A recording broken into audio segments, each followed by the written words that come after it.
These penguins are having a rest after a long day looking for food.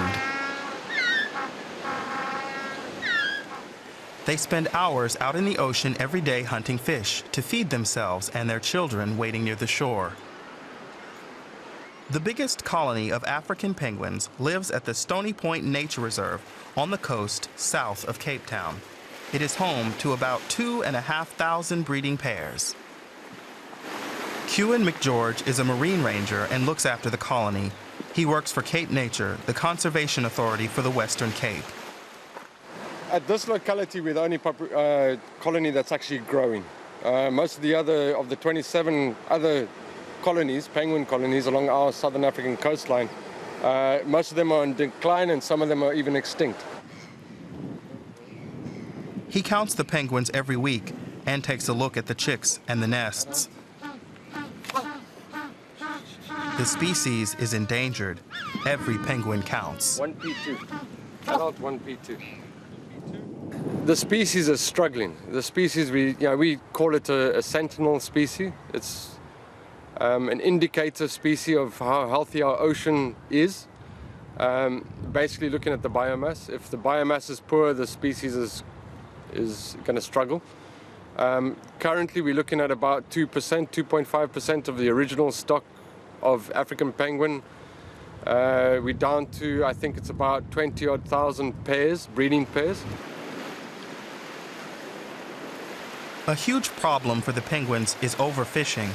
They don't find enough to eat. Many are killed by ingesting plastic rubbish or by oil in the water.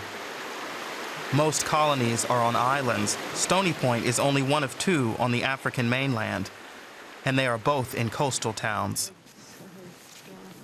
Penguins appear to like gardens. This one has set up home under a grill.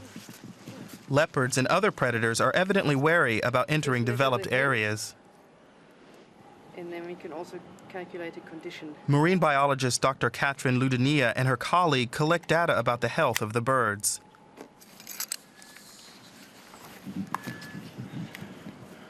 We tag the birds to get basically an ID for each bird to see how long they survive. So we calculate survival of the species. The species is decreasing dramatically, so the numbers are going down.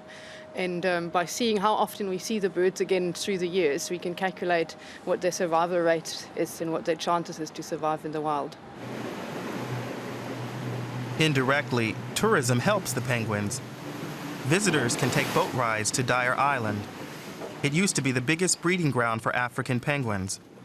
In the 1970s, there were 25,000 breeding pairs here, but the population has shrunk dramatically. A long-term problem has been the harvesting of guano. The penguins used to make burrows in it. Income from the boat trips helps fund a penguin and seabird sanctuary at Gans Bay on the mainland, with a rehabilitation center for the injured and sick.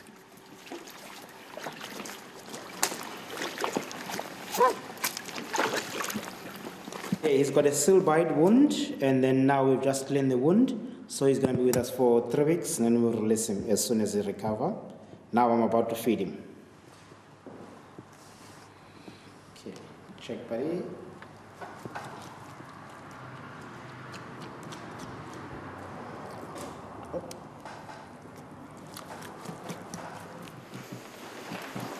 When he is fit again, he can go back home. Penguins play an important role in the region's ecosystem.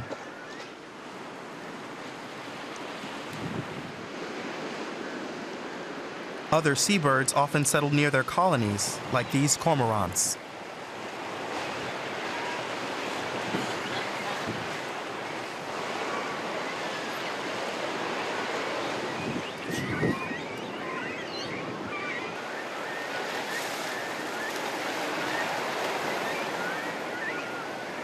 Seabirds have this interrelationship, interconnectivity. We find that the penguins, your plunge diver, who they co-opt and hunt in packs to actually bring the food to the surface and allow the other seabirds to feed.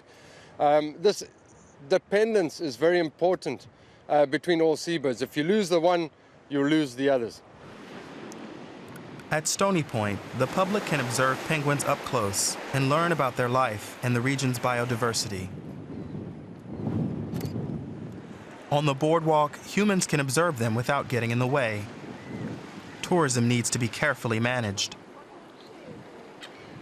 I think with the correct education and information given to people, if ecotourism is balanced properly, then yes, it would have a massive impact, both positively, but it can also have a negative impact as well, if not controlled properly.